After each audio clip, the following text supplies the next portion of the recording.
theyeshiva.net. It is the longest speech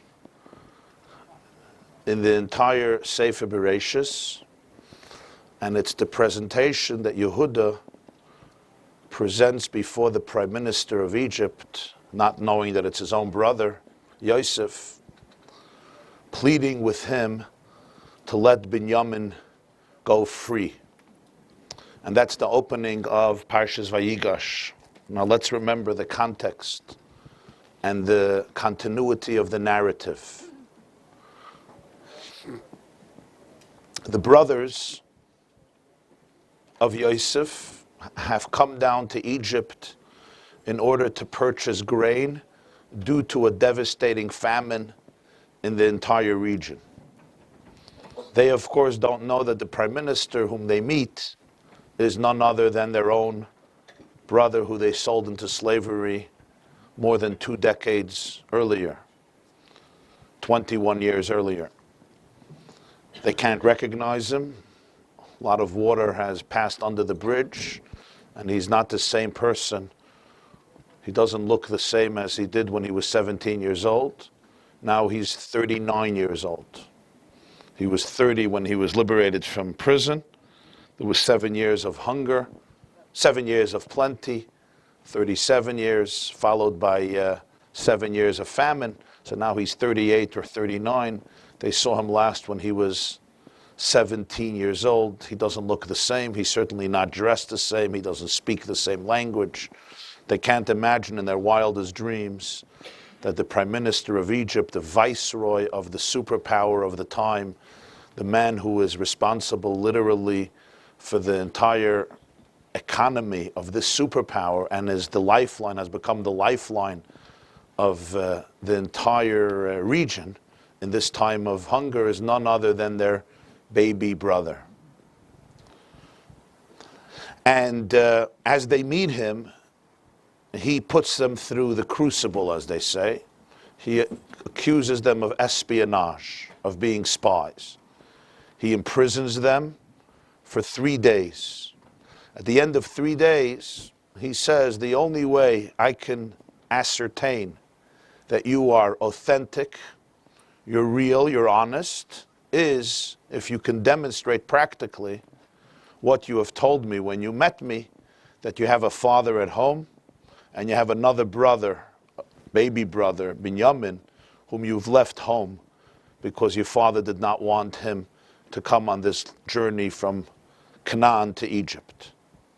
And in order to determine that, you go home, bring food, but one brother has to stay here in prison. And if you want to get him back, you'll come back with your baby brother Binyamin, and then you'll be able to get food again, and you'll be able to have this brother. They have no choice at this point. They go home without Shimon. Yaakov is, of course, devastated and refuses to send Binyamin. He already lost his wife Rachel, her son Yosef, and now her only second son that remains, Binyamin, plus Shimon, another boy, is missing. But hunger strikes, and the hunger is profound, and the hunger is relentless, and the children are starving. And as the Medrash says, there's nothing like the feeling of parents when they see their children starving, literally starving, and Yaakov acquiesces. Yaakov acquiesces, he surrenders, he sends Binyamin, not before Yehuda says, Anoichi arvenu miyadi tevakshenu. I will guarantee his safe return. From my hand you should seek him. If I don't bring him back to you and present him to you, v'chatasi lecha kol hayamim, I will have sinned to you for all the days of my life. And Yaakov accepts this. He sends Binyamin, and they're now back to Egypt. So now you have all 11 brothers. Shimon is released. Yosef sees his brother Binyamin, his only full brother, both from a father and the same father and the same mother. And as you know, Yosef invites them to a feast. At the feast, he gives them all gifts. He gives Binyamin some extra gifts. But on the way back, already coming back from Egypt, back to the Holy Land, everything seems fine and dandy. They got back Shimon. Binyamin is on the way home. The 11 brothers are united. They're going to go back to Yaakov. they have grain, they have food. Now the real nightmare begins to unfold. Unbeknownst to them, Yosef had his goblet, his becher, his gvia, his silver goblet placed, hidden in the sack of Binyamin. And as they're leaving up to Canaan, he has his man, the man in charge on his home, pursue them and ask them, why would you pay back a favor with such evil and immoral behavior to steal my personal goblet? Of course, the brothers deny it.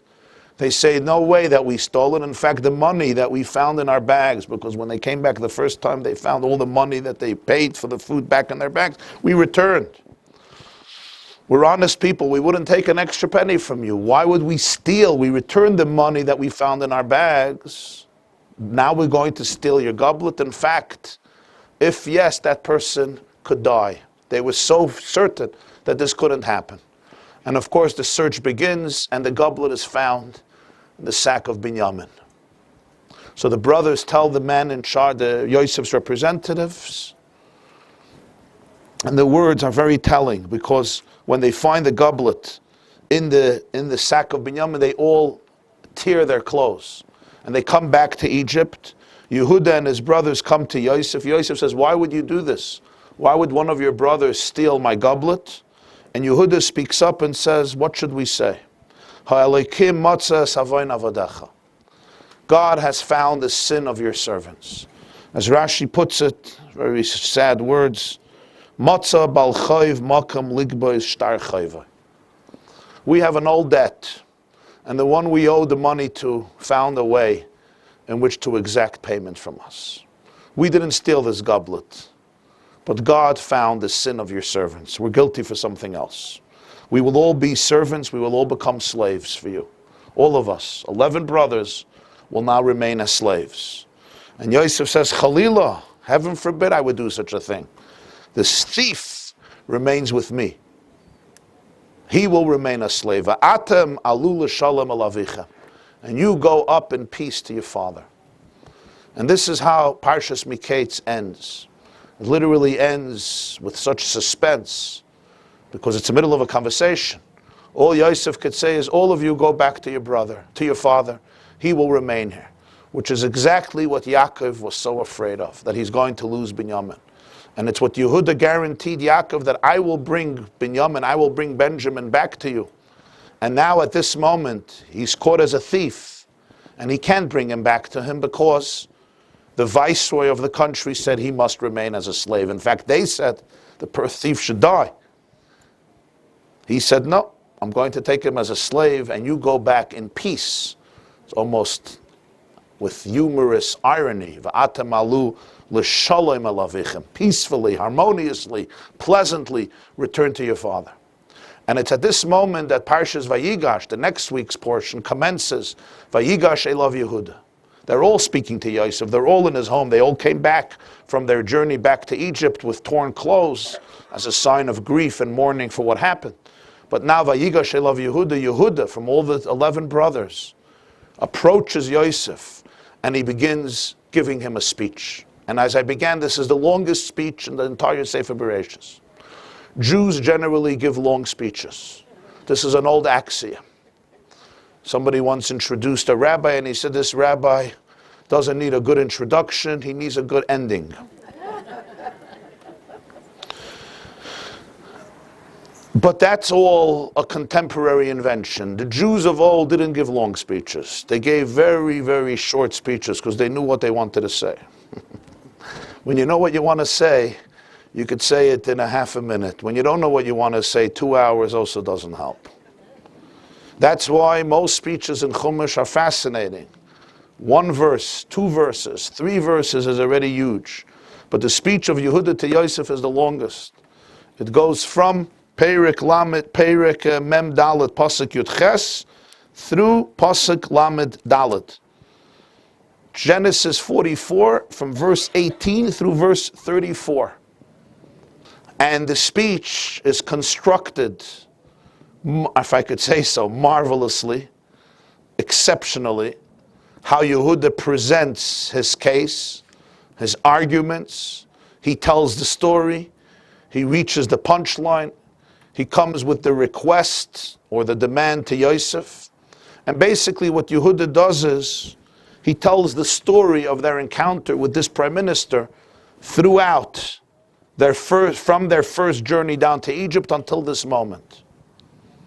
And after he finishes telling the story, he says, and now, if I come back without Binyamin, what happens is, v'nafshay kshura b'nafshay. His soul is bound up with the soul of Yaakov, and when he sees that his lad, his child, is not here, v'meis, he's going to die.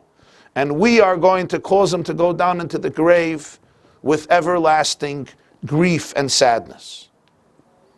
That's how Yehuda concludes. He tells the whole story, and the story concludes, it begins with the fact that you started to ask us questions about our family, which was really irrelevant. We came here for a simple business transaction. You go into a grocery store, and the people are not supposed to ask you how many brothers you have home. And you did ask us these questions. We told you everything. We told you this brother can't leave his father. He's young, and he has another brother who died. When we come back and we tell our father we can't go get food because the master said that we can't come down without our younger brother. Our father tells us, you know that I had a wife and she gave birth to 2 sons. One was devoured, and I haven't seen him today. And now you take the second one and he may die too. This is the story Yehuda is telling Yosef, so now he comes to the punchline. He says, now you want me to come back to my father without him? I can't. B'nafshay kshura b'nafshay, my father is going to die immediately. Now Yehuda, he's already by Pasuk Lamed Beis, only 3 psukim left. He finished. I can't come back without Binyamin. Now the obvious question is, why is he speaking from 11 brothers? He says, Ki avdecha orav esanar. Your servant has assumed the role of the guarantor. I have become the guarantor for this child. I told my father, if I don't bring him back to you, I will have been sinning to you all the days of my life. That's why I speak up.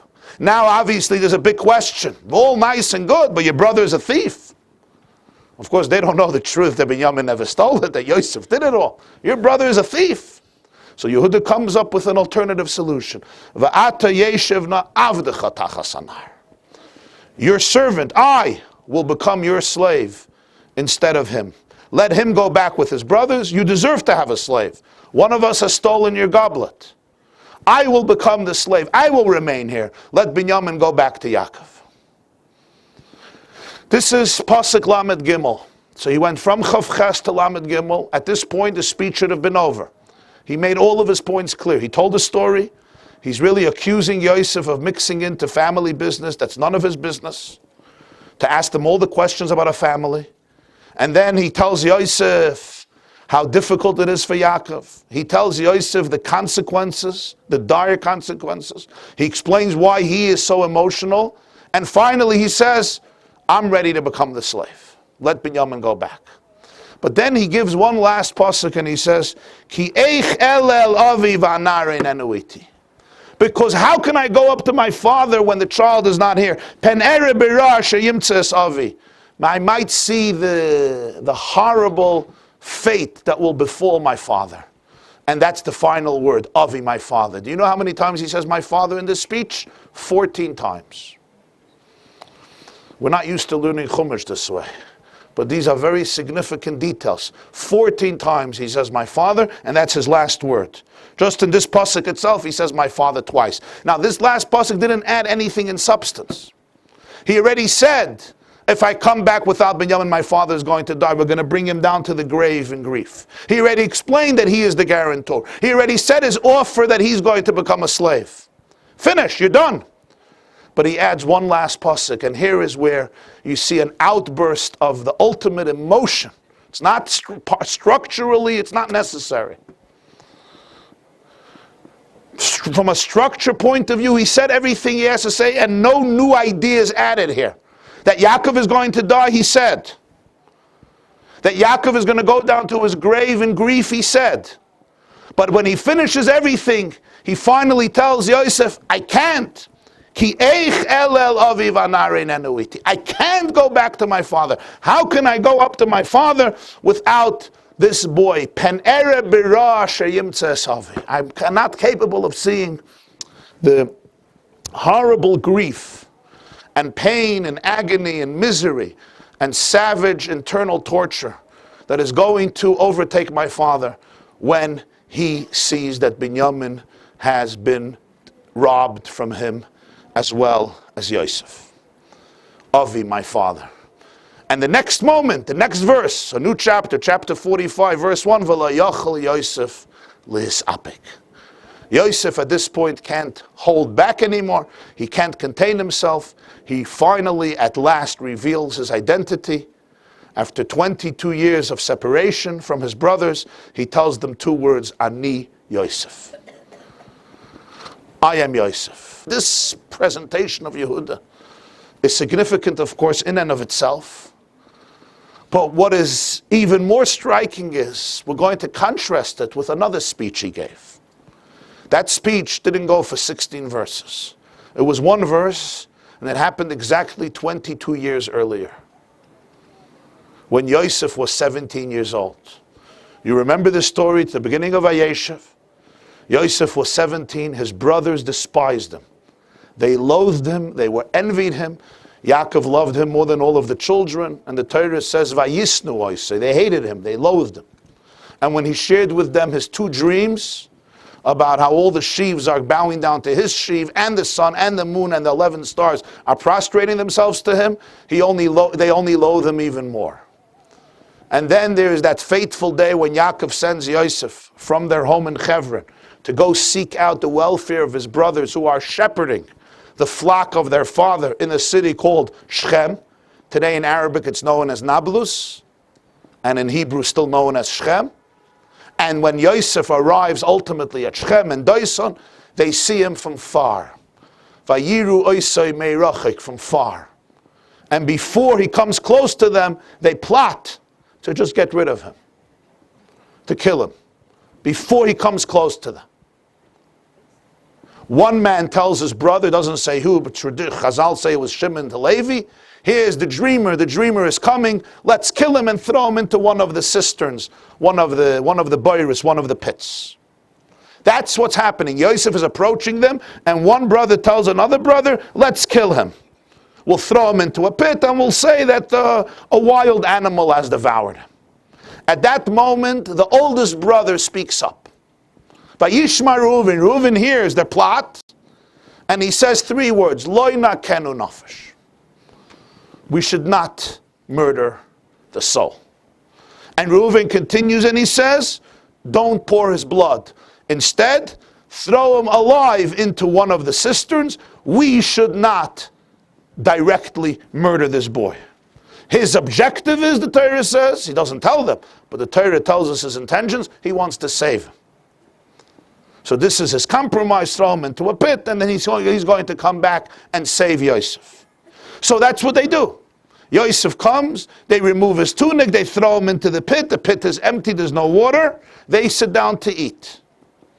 In the meantime, a caravan of merchants, Yishmaelim, Arabs come, and Yosef is now in the pit, and who speaks up? Yehuda.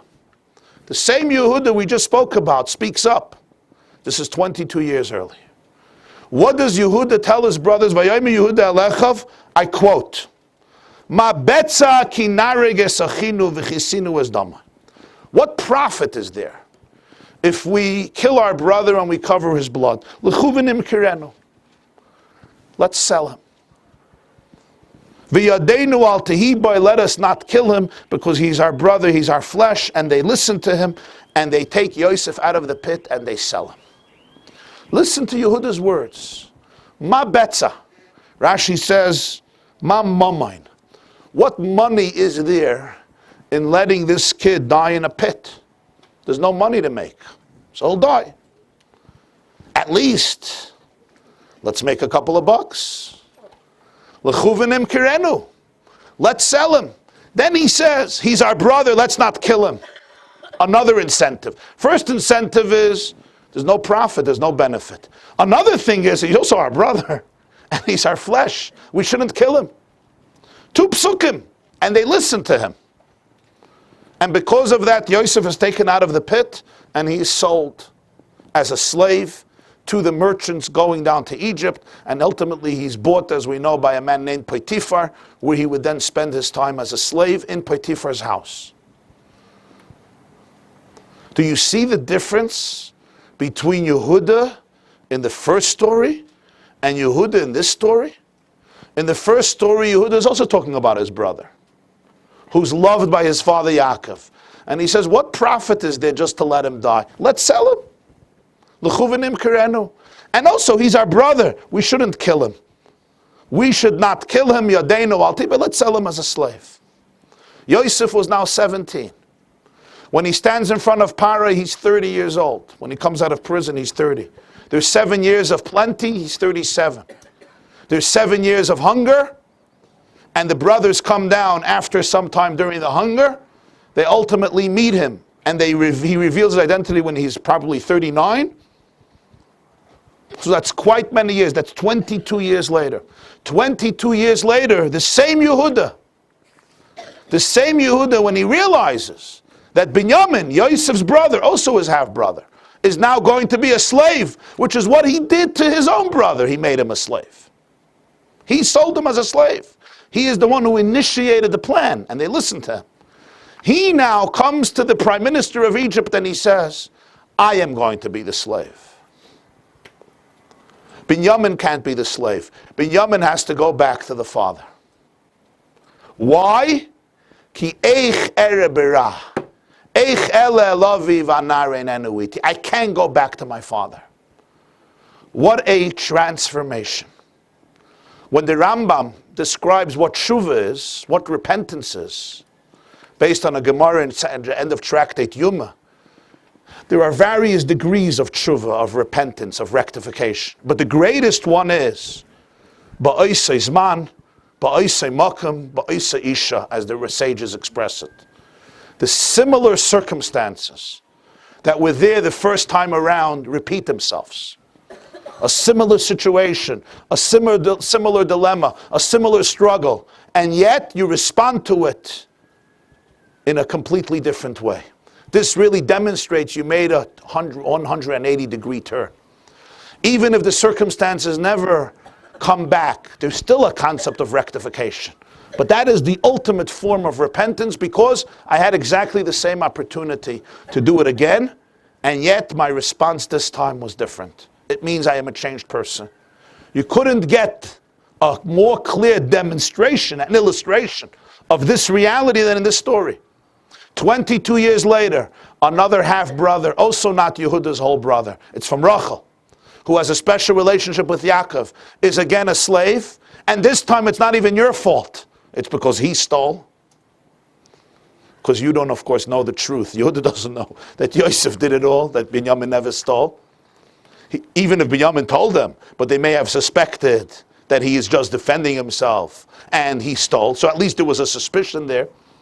Even if there was no suspicion, the fact is that there was nothing Yehuda can do. Yehuda could come back to Yaakov and say, listen, Yaakov, I guarantee to bring him back, but you know what? This kid is a thief. There's nothing I can do. Mesiris Nefesh, you could sacrifice your life to jump off a roof. You can't sacrifice your life to jump on a roof. You ever try doing that? As much as you want, you can't jump from the ground onto the roof. You can jump off a roof, but not onto a roof. What am I supposed to do? The kid stole. What should I do? The prime minister took him as a slave. That's the law of the land. They even sometimes kill thieves. They took him as a slave. No, what am I supposed to do? But Yehuda at this point responds not just as a brother, but as an ultimate leader. And he stands up to the prime minister and he tells him a story. And he says, I'm the guarantor. I will become the slave. He goes back to his brother, to his father.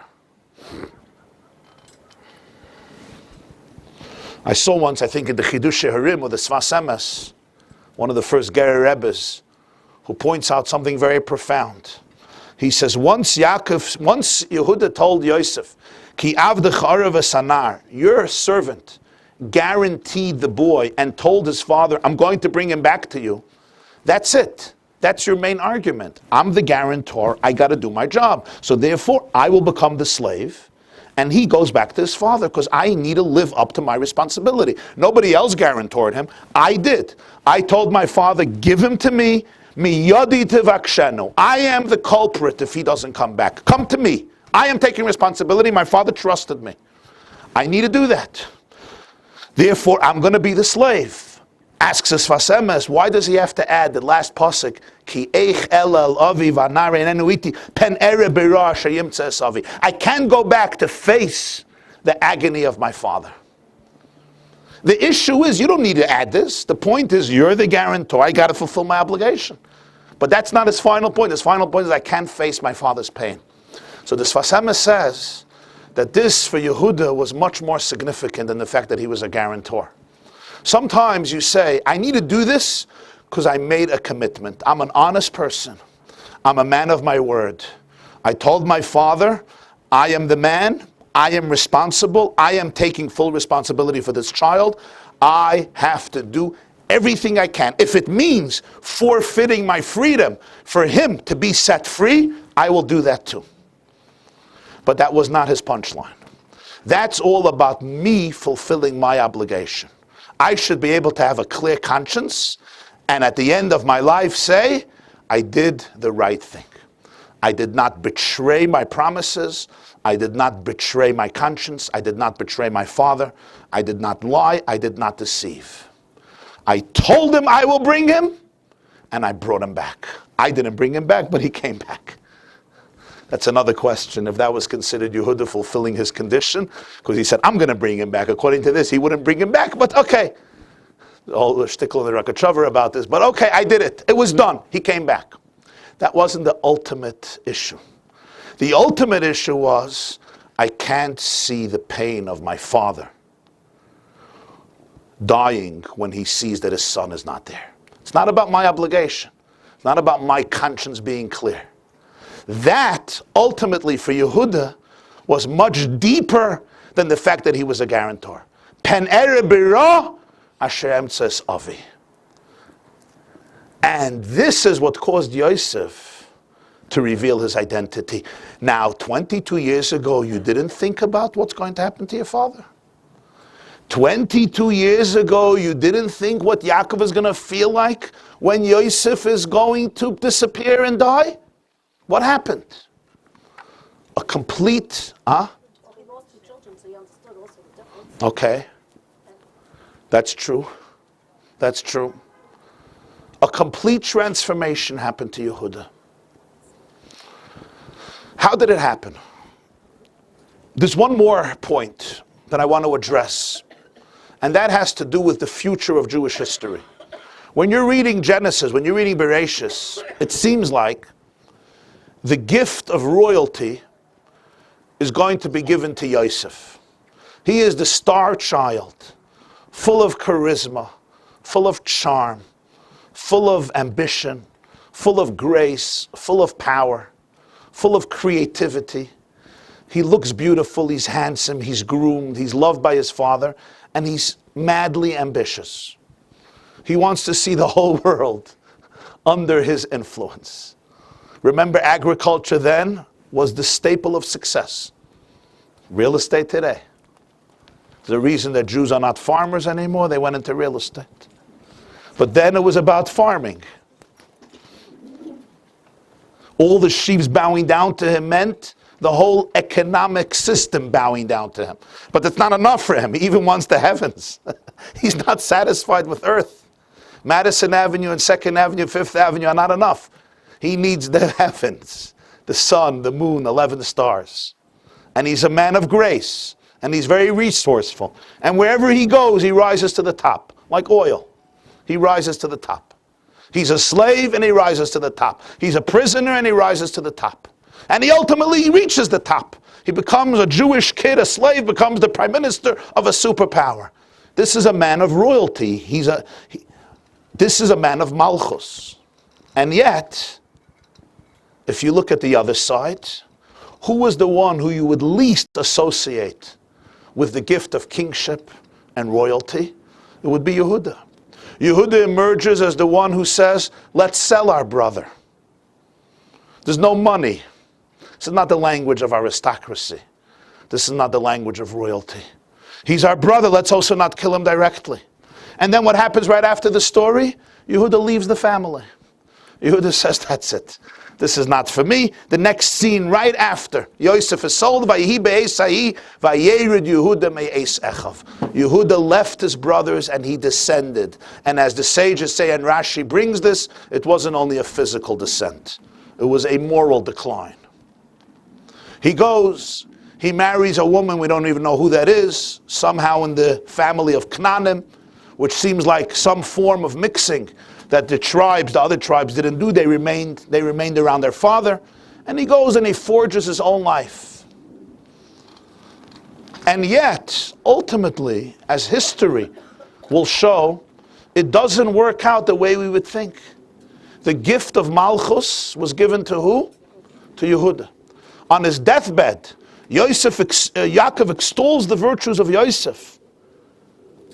But when he comes to Yehuda, he says, Lo yasser shevet mi Yehuda o mechoykek mi bein raglav ad ki yavoi shileh. Until Mashiach comes, the scepter will not leave the tribe of Judah.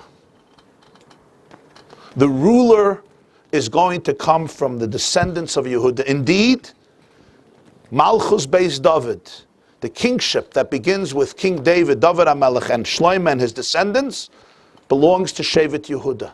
Because David, who is a great-grandson, David is a son of Yishai, who is a son of Oved, who is a son of Rus and Boaz. Rus comes from the Moabite lineage, from Lot and his daughter, but Boaz is a descendant of Peretz, who is a son of Yehuda, as the book of Ruth ends with the genealogy from Yehuda down to David HaMelech. Mashiach, who comes from the descendants of David HaMelech, therefore also comes from Shevet Yehuda. In fact, there's a famous Ramban in Parshas Vayigash where he explains that the mistake of the Chashmonaim was, he asks, why is it that 100 years after Hanukkah, the Chashmonaim fell into the abyss of corruption and civil war and civil strife? It's because they made one mistake. They were Kohanim, and they assumed also the position of royalty, which belonged to the tribe of Yehuda. Malchus was given to Yehuda. In Egypt, Yosef is the Mishnah Lamelech. He's the prime minister of Egypt. He's the second to the king. And the Jews bow down to him. At that point, he's the leader, but not the leader, he's the second in command, the viceroy of Egypt. Later in history, Yehuda's family is going to rise to Malchus. Why was it Yehuda that was given the gift of Malchus? Between story number 1 and story number 3, there is story number 2. Between A and C, there is a B. The 22 years from Yosef's sale to Binyamin being subjected to the curse of slavery for the rest of his life, there's another story in the middle. And that story is the key to understand what happened to Yehuda, what transformed him. The story the Torah interjects right in the middle of Parshas Vayigash after Yosef is sold, before he's bought. He comes down to Egypt and he's bought by Potiphar, but we don't know what happens yet. There is now a break, and we go to a whole other story. And the other story is Yehuda, who left the family and went to do his own thing. And as I said, Chazal say there was a moral decline there. Vayerid Yehuda, the brothers dismissed him. The brothers dethroned him. The brothers felt that Yehuda, there was something off there. The first 10 was 7 years. I mean, you know, in his 20s. His 20s, yeah. These are young people, young people. Yosef was born 10 years. Right. Yehuda was in his 20s, yeah. We know the story. Yehuda meets a woman, and we don't know her name. We know her father's name, Shua. And we know that she is the daughter of a Canaanite. She's a Canaanite girl.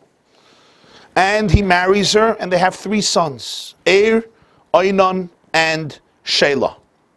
The first 2 sons of Yehuda die. the Torah says they were engaged in immoral activity and sin, and they both died. So Yehuda suddenly experiences the death of two of his own children. Yehuda is now left with one son, Shelah. In that region, even though it was before the Torah was given, they still had the practice of what we call today yibum. In English, that is levirate marriages. Levirate marriage is the way it's described in the Torah much later in Deuteronomy in Parshas Kiseitze, is that when a woman is married and her husband dies childless, if she wishes, she can marry. It's a mitzvah for her to marry her brother-in-law, meaning her husband's brother, and hopefully have children and continue also the legacy of the first man, her first husband, who passed away without children. That's called yibum. Of course, she has to agree, and the brother-in-law has to agree. If they don't want, or one of them doesn't want, there's another process known as chalitza, which allows her, of course, the widow, to go to marry whoever she wants, if she wants to remarry. That's called chalitza. Throughout the generations, some widows did yibum, some did chalitza. Of course, she has to have a brother-in-law who's alive, and it's somebody who is childless. Today, in Ashkenazi communities, in most communities, they usually do chalitza if such a tragedy occurs, and it sometimes does occur, and they usually do chalitza, and then the widow is free, unbound, she can marry whoever she wants, and restart her life anew, if she so wishes. Before Matan Torah, this the Chizkuni points out, Ramban points out, other Mefarshim, the system of levirate marriages was not only a brother-in-law, it was with anybody in the family. Any close kin in the family, they could do yibum with. A brother-in-law, another option was a father-in-law. This is critical to the story. Shelah is the third son. Yehuda's son Ohr died. He was married to Tamar. So what happened? Tamar married the second son, Oinan. According to the system of levirate marriages, Tamar was a widow. Her husband died. She never had children. He was childless. She was childless. So she married her brother-in-law. When Oinan dies, Yehuda says, I'm now going to marry her to my third son. He's also going to die. What a wife they have. He doesn't know the reason. So he says, let Shelah grow up. What he's really thinking is, there's no way I'm going to allow Shelah to marry Tamar. Tamar is now in a horrible bound. She's not free to marry out because she's bound up in what's called zika, in some form of relationship with the third son. Yehuda is not allowing her to marry the third son. What is Tamar supposed to do? So Tamar, we only figure this out at the end of the story. In the beginning of the story, we don't know what she's doing. But she was a brilliant woman, as most women of Bereshis, and most women till today. Or all women till today.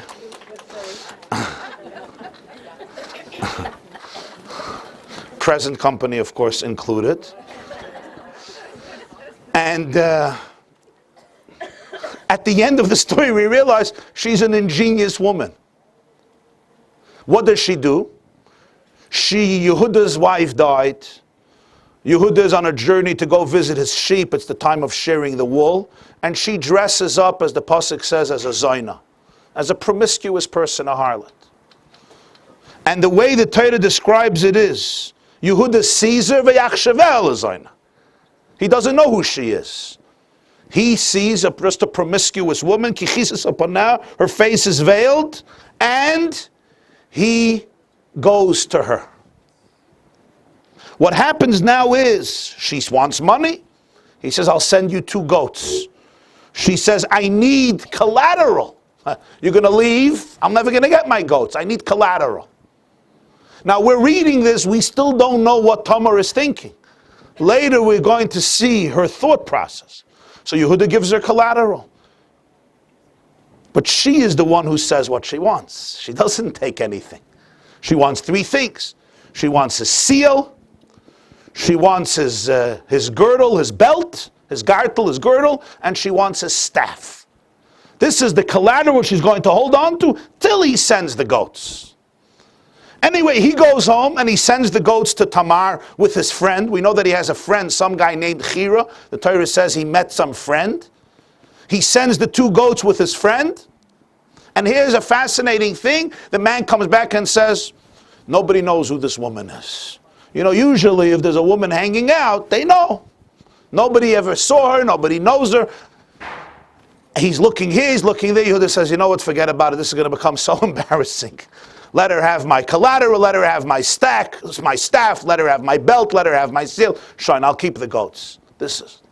Now here's a fascinating detail. In the whole of Chumash, there are brothers, there are fathers, there are mothers, there are sons, there are daughters, there are siblings. Most of the stories are family connected. There's Adam and Chava and Cain and Hevel and Noach and his sons and Shem and Cham and Yafes and Avram and Sarah and Yitzchak, Ishmael, Lot, Haran, Lot and his daughters, etc. Yaakov and Esav, Yosef and the brothers, Moshe, Aaron, their parents, Miriam. Do you ever have in Chumash, in the whole Chumash, a friend? In the book of Shmuel, you're going to have 2 close friends, David and Yonasan. Yes, in the book of Job, Eov is going to have 3 friends. Not such good friends, but 3 friends.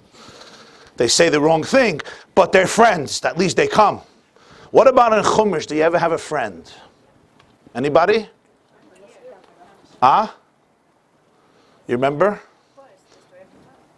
One story, one friend in the whole Chamisha Chumash Torah. You know who? Yehuda's friend. That's it. There's no other friend in Chumash. Interesting. So if you want to know what a friend is, according to Torah, you got to go to this story. And you ask, what type of friend? What they do together? They go for coffee together after the shir? Did they go work out together in the gym? They go on treadmills together? Did they go on vacations to the Far East together, to the Dead Sea together? Did they go to spas? What did they do? Did they do business together? Did they hang out together? Did they shop together? Did they speak? Did they socialize? What did they eat? Shop? What did they do together? I want to know what it is to be a friend. What secret? You're missing the point. So Rabbi Yitzchak Varka says the Chidush Harim brings it. This is the first Gerer Rebbe brings. He says, here you see what a friend is. Yehuda went off the path. He went to a woman who was disguised as a harlot. He had relations with her. As we will see later, she becomes pregnant. He gave her collateral and now he owes her. He owes her goats. And who does he send? He sends the friend. He says a friend is somebody in whose presence you could think out loud. You could share what we call today the dark secrets of your life. That's what a friend is. How many friends do you have? If you have one, you're lucky. How many friends do you have? It's nice to have acquaintances. Good Shabbos, how are you? You're making a Sheva Bracha. That's one of a great recipe for carrot kugel. That's wonderful. But that's not a friend. It's an acquaintance. We have lots of acquaintances. We have people we know, neighbors, friends, relatives. But a friend is somebody in whose presence you could think out loud without inhibitions. Not speak out loud. That we can do with anybody. Think out loud. In other words, just let your thoughts flow naturally. So when the Mishnah says, Aseh lecha rav uknei lecha chaver, acquire for yourself a friend is a unique gift. It can also be a relative, but not necessarily. It can also be a spouse, but that doesn't always happen. So there's something about a friend. So now he comes back to Yehuda. Yehuda says, forget about it. Suddenly, 3 months later, we know the story. Rumor has it that Tamar is carrying a child. We don't know that yet. She didn't take an ultrasound. You're jumping ahead of yourself. This means that what? She committed adultery. She was bound up to Shelah. She became pregnant not from Shelah, from somebody else. According to the law of the time, Yehuda, who is the judge, says, she deserves capital punishment. It's only at this point that we suddenly, whoa, Tamar was ahead of us. Tamar was 10 steps ahead of everybody else. As she's being taken out to the stake, she sends her father-in-law Yehuda 3 items. And she says, Le'ish asher eloi anochi hara. The man who owns these 3 items, he is the father of the children that I am carrying. Hakerna, recognize who owns the seal, the belt, and the staff. Now imagine you're Yehuda. You gave out a verdict that this woman, your daughter-in-law, deserves capital punishment because of adultery. Suddenly, she doesn't confront you and say, it's you. She sends elegantly 3 items. You take a look at them, and all she said is, whoever owns this, he is the man who's the father of these children. Hakerna, recognize these items. Yehuda looks. Everybody knows what their seal looks like, what their belt looks like, and what their stick looks like. Or seal may be a cord. But they know what it looks like. What would you do if you were Yehuda? For starters, Yehuda right away realizes that he is the one who was with her. He also realizes she was perfectly legit, because in the laws of levirate marriages before the Torah was given, it was anyone in the family, a brother-in-law or a father-in-law. She also realizes the desperateness that he put her in. She was completely in a bind. She couldn't move. Her life was in shackles because of him. She wasn't free to marry somebody else. She wasn't marrying Shayla. She was stuck. He realizes that. And he also realizes, instead of her saying, Yehuda, stop the game, you're the one who did it. Mach sich nicht der Tzaddik. What she did was, she saved his grace, and she just sent him the items, saying, whoever owns these items, he is the father of these children. Now, if you were Yehuda or anybody was Yehuda, what would you do at this point? Let me give you a few scenarios. One great judge or rabbi, who's a good guy, looks and is like, oh my God. First of all, she doesn't deserve to die. If anything, I deserve to die. Doesn't deserve to die. So what does he do? He says, wait, hold up. I think I remember episode Tshuva that missed me. Let me go check on my Ohr Chaim, my Bar Ilan CD. Let me go to my library. Let me call the chief rabbi of Antwerp. Let me give me a few minutes.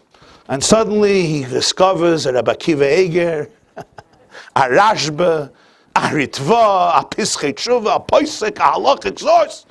Like, whoa, I found the heter. I found the heter. She's good. And you know what? Everybody's happy. She's off the hook. She's saved. She goes home. He's off the hook. What is it? All is well that ends well. It ended well. Yehuda could have done that. And he would have saved her life. She would have not died. That's not what happens. Vayaker Yehuda. Yehuda recognized it. Vayomer, and he said 2 words. Tzatka, she's right. Me many. I'm the one who did it. I'm the one who went to her. I'm the one who impregnated her. 2 words. Tzatka, me many. And she was right, because I never gave her to Shayla, my son.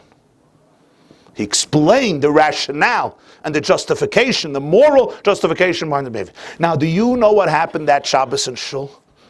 Do you know the conversations that week in Evergreen and in Wesley Kosher and in All Fresh and in Kosher Fresh and in the gyms and in the mikvahs and Shalashuddis and the shuls and the kiddushim and the shalom zachas and the bar mitzvahs? Do you know the signs that went up that week in Meir Sha'arim and in Bnei Brak?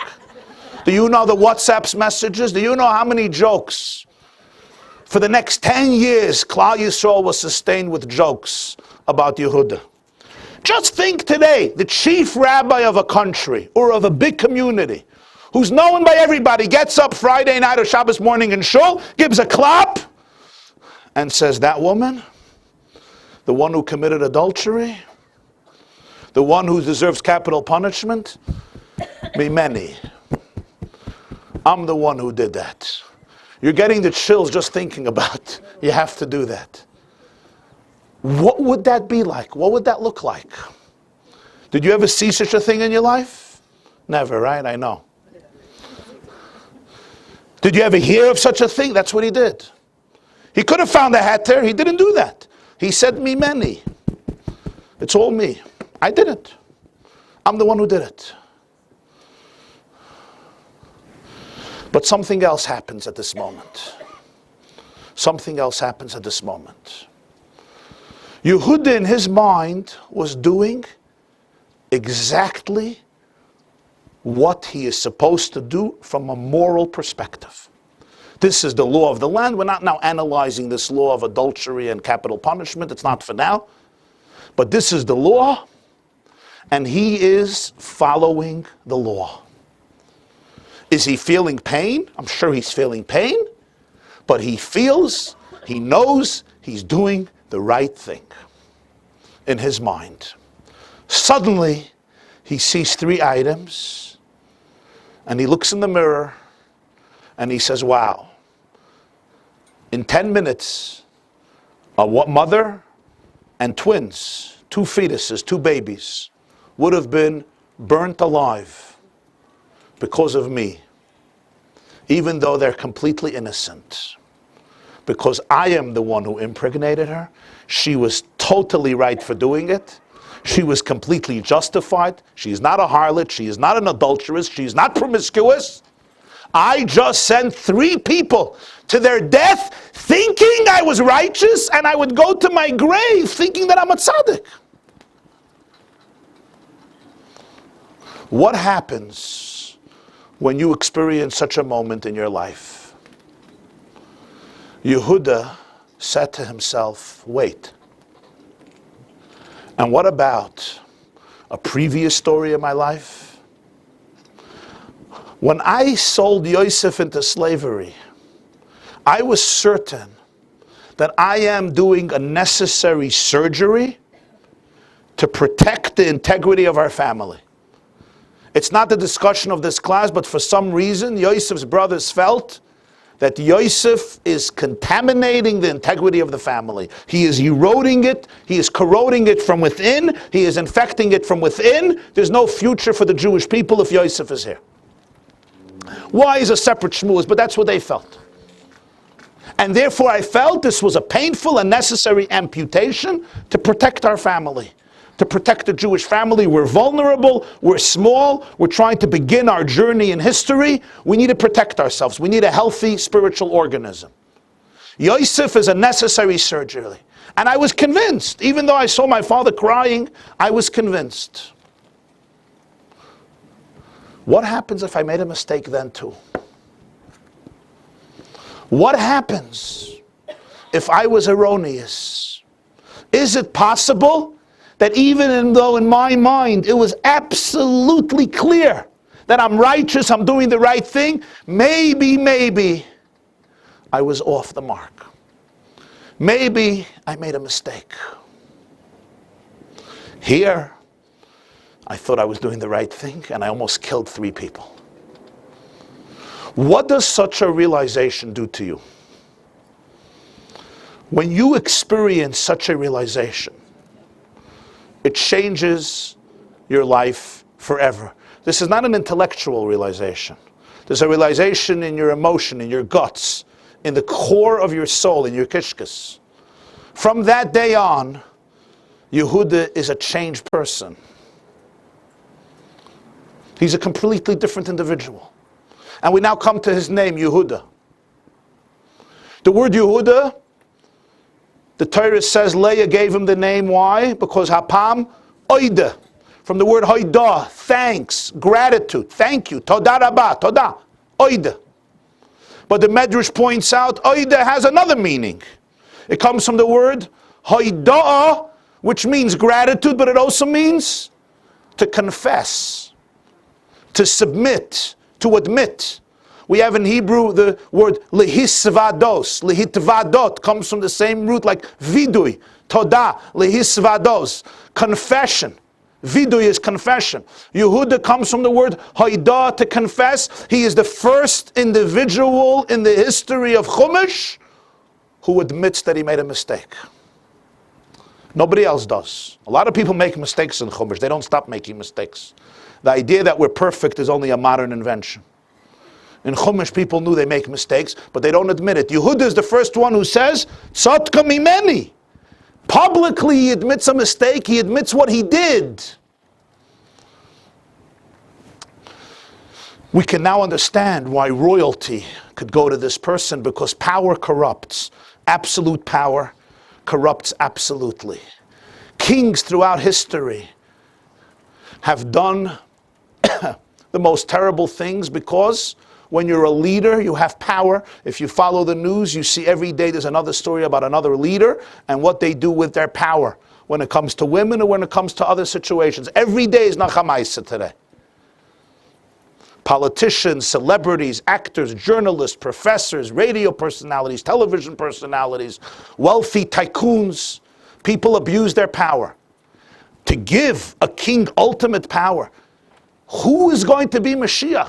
Who is going to be a Melech Yisrael? It goes to Yehuda. Somebody who can get up in front of the people and say, Mimeni, I did it. With all the humility that comes with that. Do you know what a vulnerable moment that is in life? You're considered the spiritual giant, the moral leader, the judge who's giving the verdict. You're immune to all this, and suddenly you say, that woman that everyone has been speaking about for the last 3 months, or whatever it is, the last few days, it was all you. Whoa, that's vulnerable. It's vulnerable to call up one person on the telephone and say, you know, I lied. When was the last time we do that? You did that. Call up one person and say, you know, I told you yesterday this, really. It's very hard. What is she going to think of me? We think, we overthink. Yehuda says it in front of everybody. And he did it. It's none of anybody's business. He could have told Tamar. Well, Tamar didn't have to tell. She knew. Could have told his friend. You have a good friend. Tell your friend. Go tell your therapist. Work this out in therapy. Yehuda didn't do that. Yehuda told everybody, Mimeni. Such a person you could trust as a king. Such a person you could trust as a leader. Because it's only truth and integrity that guides him. But then something else happens to him. He goes through a transformation. What happens in our own lives? Think about your own life. It doesn't always happen to us. We live a life, we make decisions, and we're convinced, not 100%, 1,000%, as good Jews are, that we are right. One person is in a fight with their brother, one person is in a fight with their sister-in-law, one person is in a fight with their parents, with their children, with their partners, with their friends. One person is not on speaking terms with this person. One person, and I am convinced 1,000% I am right, because from my experience, from my paradigm, I am right. Not because I'm a bad person. From my experience of life, I am 100% right. And then something suddenly happens. And you take a look at the same story and you realize in your guts, wow. Maybe I have been wrong. Maybe I have been deceived. Maybe I did not get the full picture. Maybe I did not realize what this did to my father. Maybe I did not realize what this did to this person. What happens to you? You're never the same person again. If you're not a real person, you're not a real person. If you're a real person, you're never the same person again. Stephen Covey tells the story about a paradigm shift. Sitting in a subway, Sunday morning, relaxing, going shopping or whatever, reading a newspaper. You know that feeling? You remember in Brooklyn, you're sitting on a subway with a newspaper, reading nice. And there's a bunch of little kids who are making a ruckus and a commotion. They're screaming, they're jumping, they're hollering, they're pulling on people's jackets, of course. They're jumping, they're falling. And they're standing near the father, and he turns to the father and says, would you please ask your children to control themselves? And of course he thinks he's a gentleman, he's a tzaddik, he's a wonderful guy. And the father says yes. And he asks them, but they don't care. You know, kids, or some kids, and they continue to terrorize everybody. And now he's anxious and he's furious. And could you please tell your children to behave? And he says, yeah, there's just a little challenge. They're just coming back from the hospital. Their mother just died. And we're on the way home. And they're letting out some of their emotions. And he describes the feeling inside of him. I was once in a bagel shop in Brooklyn. So I was speaking to the owner of the one who was selling the bagels. So I asked him about his youth. So he lost both parents when he was young. And he has a family of 11 children. And their mother had a stroke when she was like 38 or 39, and she died. And they were left with 11 children, a family from Jerusalem, Yerushalayim. And she died Erev Sukkot. So after Sukkot, they went to put up the matzeva and at the Har HaZeisim, to the Mount of Olives near Jerusalem. And he was one of the boys, and he went with his father. 11 children went, and so a poor family in Yerushalayim. They didn't have a car, so they were taking a bus. So it's Isru Chag Sukkot, the day after Sukkot, and they're standing at a bus stop in Jerusalem. And you know the bus stops in Jerusalem, they're very interesting places. And he says, a Jerusalem man walks by with his cane, and Jerusalemites have a special sense of humor, if you know that. They have a unique sense of humor, a combination of deep cynicism, very interesting people. Yerushalayim Yidden, they're known as Jerusalem Jews, they're different. They're made of a different fabric. So he tells me the story. He says this guy walks by an elderly man, and he says in Yiddish, Kinderlach, nit gegangen auf genug Trips Chalamei Zuckes, but auf gehen noch Zuckes euch, Zeit zu gehen in Yeshiva. Children, you didn't go on enough trips throughout Sukkot, you didn't have enough vacation. Time to go back to school. What's this new tiyul? In Hebrew, in Israel, it's called tiyul. What's a tiyul? A trip. What's this trip? He was a little boy, and he tells this to me in the bagel shop. And then I realized how clueless we are in life. 11 kids jumping around on a bus a day after Sukkot. Come on! And the guy is thinking, what type of father is he? He said, he wouldn't even, he says, nobody, he says, I said, did your father say something? He said, nah, my father didn't even answer. What is he going to start telling him? These are Simon, I lost my wife just a few days ago out of Sukkot. When somebody realizes this, now, when I say realize again, I mean in our gut. Most of us will say, I may be wrong, but. We all say that. If you're a mensch, you say that.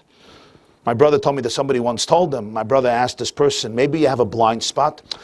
He says, no. He says, do you think you have blind spots? He says, yeah, but I know where they are. That's what we really feel. We're human, we're normal, so we say, of course I could be making a mistake. But I know what those mistakes are. I know my blind spots. Yehuda suddenly realized that he had a real blind spot that he didn't know about. What that does to a person is it creates an internal humility, an internal haidah, an internal sense of a spiritual, psychological, and emotional metamorphosis that comes from that deep recognition and realization that nothing can substitute for. I once read, I have it because I checked it up. I was once reading the Reader's Digest. You remember that one? Huh? I looked it up this morning. I wanted to say it. It was October 2010 issue of the Reader's Digest. So a woman, she says, this is what she writes. I'll never forget her. I still have dreams about the look on her children's face after I told them the news. Her name was Claire. She came into the emergency room where I was working as an emergency physician. She had an old neck collar on upside down. She was complaining to me, to the emergency room physician, that she has neck pain and she has a bad headache. She was 60 years old, and I thought maybe she has some mental handicap because she had difficulty describing her symptoms. She was speaking like very slow, and I thought there's something a little off, just explaining to me simply that she has a headache and she has neck pain. Now, the emergency room where I worked was always busy, and the administration was always pressuring us to move patients through the emergency room more quickly. So I examined Claire briefly a few minutes. I didn't see any worrisome signs or any severe symptoms. I took x-rays of her neck, but they showed that nothing was wrong with her neck. So I assumed that she slept wrong. You know, you sleep in the wrong position, you pull a muscle, you wake up and your neck hurts for a day and a half, 2 days. Probably some of you are sitting like that. And I discharge her, I give her some pain medication, and I tell her, have a good day, feel good, you'll sleep it through and you'll be better tomorrow morning. And I pick up the next chart in the bottomless stack of charts. The next morning, I'm in the emergency room and we receive a call from an ambulance transporting a female who had suffered cardiac arrest. She was brought into the resuscitation room, as it's called, and we're continuing CPR after the first responders began with CPR. I didn't recognize her at first, but then I see 2 people, a son and a daughter, standing nearby, and I say, hey, I just saw them yesterday. They came in with their mother, who had pain in her neck and back. And I realized, when I took a look, that this was the woman whom I sent home yesterday with some pain medication, because I thought that she slept wrong or she pulled a muscle. I look at the patient, she says, she's lifeless, and I almost break into tears myself in the emergency room. In my rush the day before, I didn't listen carefully to Claire's complaint of a severe headache. It was clear that there was an impending stroke. She was speaking slow. It was hard for her to catch her thoughts. She was soon going to have a stroke. She actually had early symptoms, which was an amazing opportunity to save her life. But I was in a rush. I looked at it superficially. I ignored it. We did everything we could. We were trying to resuscitate her. But she says, I knew our efforts were hopeless. She was dead the moment I saw her. I pronounced her dead an hour or 2 later. And then I went to meet the son and the daughter in the small chapel near the emergency department, where physicians usually give the news to the patients about the demise of their loved one. I went into my doctor mode and I became very technical. And in very technical terms, she's writing, I explained to them what happened. And then I paused and I thought to myself, I caused this. And without controlling myself, I just started to weep in front of them. And I told them, I'm so sorry. I wish I ordered a CAT scan yesterday. I missed it. I'm so sorry. If I would have ordered a CAT scan, we would have seen that there was what's going on. I did not do it. The daughter says, that's okay. We know you did your best. Mom told us she wants to go to you because you're a good doctor. You had the reputation of being a good doctor, so she wanted us to take her to you. That's why she came to you, and you did the best you can. She says, now I could not stop weeping. She trusted me as the good doctor. But in my rush, I missed entirely the story. I had to go to the funeral. A few days later, I went to the funeral. I sat with Claire's children. 20 years have passed. She's writing in October 2010. I'm now a medical school professor, but I have never forgotten that story.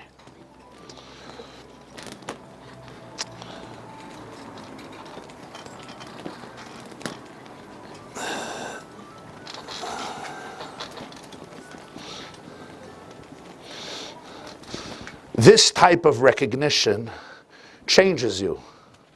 Not everybody is, however, privileged to even have it. Trust me, there are other doctors who do exactly the same thing. And you know what they do? They say, it's my fault. The administration is corrupt. City Hall is corrupt. The hospital, all they think is about money, money, money, money, money. I'm not an angel. 300 patients came in today. What am I supposed to do? I make mistakes, of course. And you know what? Doctors see death a lot. You move on. This woman had the sensitivity to be able to know the truth. The buck stops here. That itself is a sensitivity. She had a gift. It's the gift of integrity. Because nobody in the world knows the real truth besides the person looking back at you in the mirror. Nobody else knows the truth. For everybody, there's excuses. and good ones, and rational ones, and wonderful ones. There's only one person who knows the truth. And that's the one who stares back at you in the mirror. That person you can't deceive. You could try to deceive him. You can eat extra or do some other stuff to deceive him even more. You can binge on latkes and donuts, l'kavat Chanukah, to suppress her even more. We can get involved into all types of things in order to block out the voice of the person in the mirror. But the one who listens knows that the person in the mirror knows the truth. So when that happens, she could never be the same. So now come back to Yehuda. When Yehuda realizes what happened with Tamar, he says, maybe I got it all wrong. And as he gazes in disbelief at what was about to unfold with Tamar, he discovers the frightening truth that you're capable of misreading situations in frightening error. You can hold a position which you think is perfectly right, and in reality, you're the culprit. At that moment, Yehuda is forced to reevaluate everything. He reevaluates his entire life. He suddenly discovers how mistaken he may have been with the assumption that he was literally, morally impeccable and flawless. He realizes suddenly how all the untold pain and agony he caused his father, which he always thought was a necessary surgery to amputate the leg in order to save the body. And suddenly he realizes maybe it was pathetic. Maybe it was unjust. Maybe it was primitive. Maybe it was erroneous. Maybe it was narrow. Maybe he was mistaken. And suddenly he becomes a new person, and he realizes now, much more than speaking, he has to listen. Much more than communicating, he has to get feedback. He has to be introspective.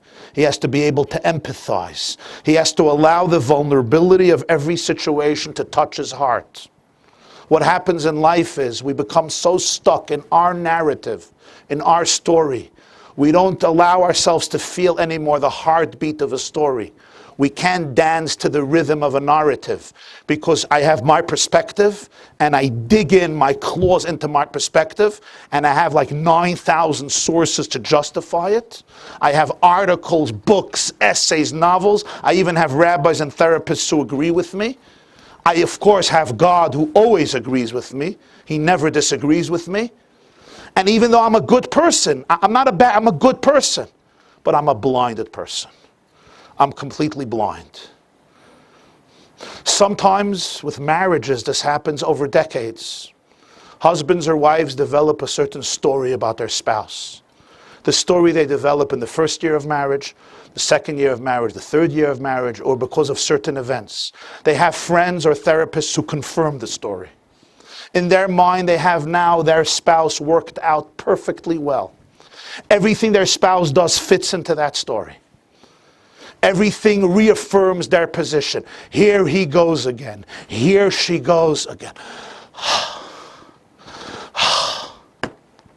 It's 20 years later, 15 years later, 10 years later, 25 years later, and the story is so developed. It's already a novel. You have an epilogue and a prelogue. You have chapters. You can write a book. It's a mechaya. You have the plot, the subplot, the subplot. You even know when it began. It began in his grandmother, when his mother was in his grandmother's womb. That's when it began. And it just evolved. And everything in his childhood confirms the story, and it's perfect, and it's mamish perfect. The same is with our children. Who knows your children better than you? Who knows your husband better than you? Who knows a wife better than a husband? And of course with other family members, never mind with your sisters, with your brothers, with your parents, avada, with the people around you. And these are all real people, not bad people. These are people who are trying to live their lives and have meaningful lives and enjoyable lives and so on and so forth, just like Yehuda. But then something happens. And suddenly, you're just opened up. And you see you may have put your child in a box that he doesn't belong to be in. You may have told a story to yourself about your spouse. That's a story, And it's not about a blame game, but it was just your story. And that story defines relationships. And it justifies pain. Of course Yaakov has to be in pain. When you amputate a leg that's full of gout and infection, somebody has diabetes, you got to cut the leg. Does it hurt? Of course. Is it horrible? Yeah, but you saved his life. We gave him another 40 years. What's Vilsto? But suddenly Yehuda, he's a changed person. Lehisavados, Yehuda. He takes nothing for granted, which is what gratitude is. He takes nothing for granted. He confesses. He's open. He's completely open. He doesn't define himself anymore in any way. That's why he could say, I'm sorry. That's why he could be vulnerable. He's ready to reinvent himself at every moment anew. And you know what happens after that? 2 decades later, Yosef's baby brother ends up as a slave in Egypt. Yehuda is not guilty. He's entitled to return home. He has all his justifications to return home. His brother is a thief. But he is now a completely different person. He is not the same man anymore. After the loss of his own children, after admitting his guilt with Tamar, after realizing where a person's mind can take them, because we are all human and fallible, after all that, Yehuda, who is completely open now to the truth of the reality, says, I am not leaving. I am going to sacrifice my life and my freedom to ensure the freedom of Binyamin. And his punchline is, Ki eich elel avi v'anar einenu iti. Ultimately, I cannot go back to my father without this child. I cannot look my father in the eyes without this child. Nothing else can happen. When Yosef sees this, he knows that there has been a 180-degree turn. He knows that this family is now capable of healing, is capable of reconciliation. He knows that transformation has occurred. And we know why Yehuda could become a leader. Because leaders are not perfect. Leaders can't be perfect. People make mistakes, and leaders who have to make bigger decisions and more decisions make bigger mistakes and more mistakes than other people because of their responsibility. A leader has to make decisions like, do we go to war now where people die in order to secure a brighter future, or do we wait and allow the enemy to grow strong? Everybody is safe at the moment, but in a few years, many more will die. What's the right decision? You know how to make this decision. Chamberlain, 1939. And his decision was peace with Hitler. You give in, and there's peace. He comes back and he tells the English Parliament, we have achieved peace in our time. Chamberlain, 1939.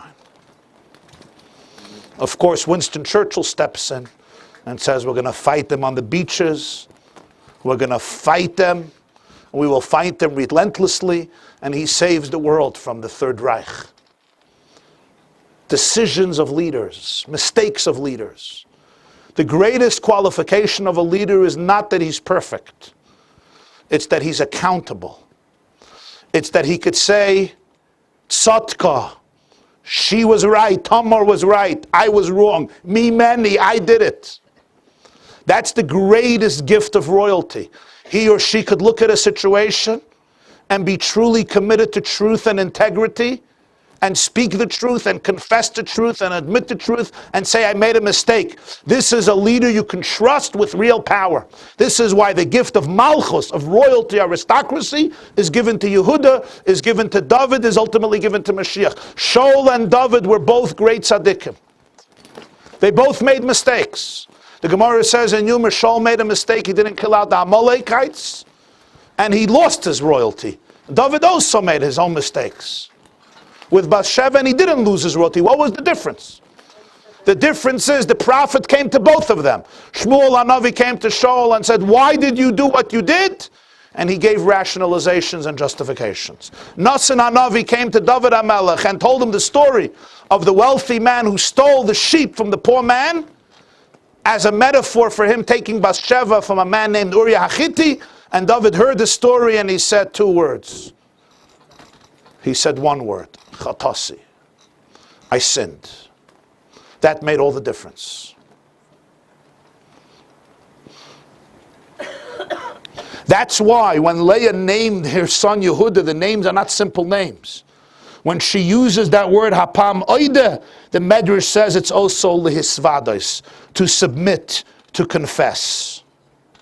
When he acknowledges that he is wrong, and he made a terrible mistake of accusing Tamar of wrongdoing, he becomes a new man, far more honest, far more humble, far more noble, far more respectful, far more caring and courageous than he was ever before. And it's not a coincidence that how does the Al Hanissim prayer of Chanukah end? V'kavu shmoinas yimei Chanukah elu lahoidos ulahale l'shimcha hagadol. Lahoidos. Lahoidos means they established these 8 days to thank, to praise your great name.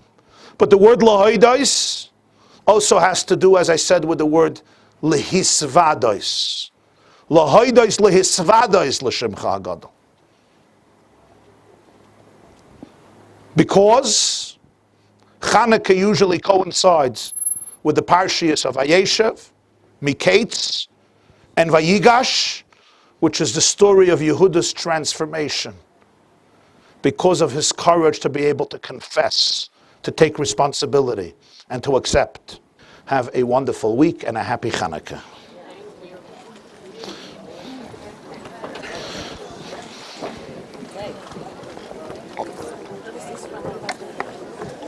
Thank you. You're welcome. This class is brought to you by theyeshiva.net. Please help us continue the classes. Make even a small contribution at www.theyeshiva.net/donate.